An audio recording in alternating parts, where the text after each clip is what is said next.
We want to turn now to CBS News Chief Foreign Affairs Correspondent Lara Logan, who joins us from Washington.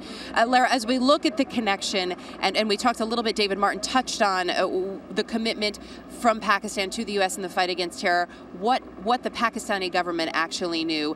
What's happening this morning in terms of that relationship?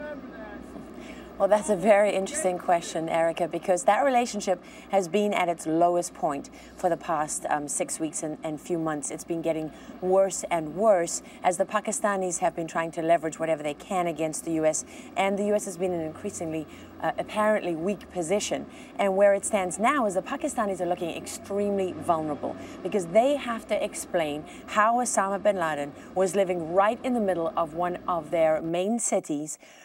Not only was this a sophisticated, congested city, but the most significant thing to note about it is that it was this neighborhood was home to Pakistani military officers, retired officers. The city itself also hosts the Pakistani Military Academy, which is the main training facility. Former President Pervez Musharraf went through that academy. The current chief of the army in Pakistan, General Ashraf Ghani, was in the area just 4 days ago addressing cadets. There is no doubt. I have spoken to officials from the special operations side to counterterrorism. Everybody that you can talk to says there's no way the Pakistanis didn't know about this. And that's the question they're going to have to answer because, you know, until recently, the Pakistanis were even denying that Osama bin Laden was on their soil. And that appears now to have been a lie. It's going to be interesting when we hear more about that, but this is such a tenuous relationship, especially in Pakistan, because as I understand it, and I throw to you this because this is your expertise, Lara, but there's also been, it's been a little tough on their end because they want the support of the United States in some respects, but then at the same time, the close relationship with the U.S. and Pakistan does not always sit well with people at home.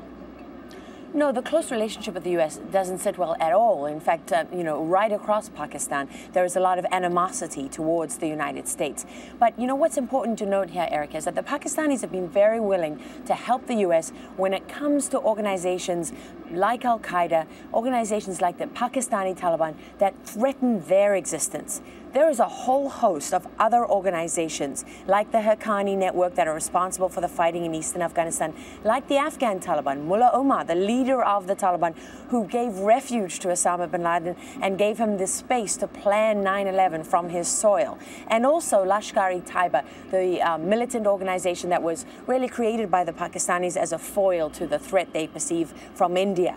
And the Pakistanis have protected those militant groups. They're very selective about who they go after. The Pakistani government has issued a statement this morning, you know, making a point of how many Pakistani civilians, some 30,000 they say, that have been killed by acts of terrorism on their soil, and some 5,000 Pakistani security forces. But what the Pakistanis are never honest about is that they protect militants who are responsible for the deaths of Americans, American civilians, American soldiers. I mean, American soldiers on the ground in Afghanistan have really, if you can imagine this, Erica, they've been handcuffed being sent into battle because all they can do is kill Osama bin Laden's foot soldiers. They could never get at the leadership itself because they were across the border in Pakistan.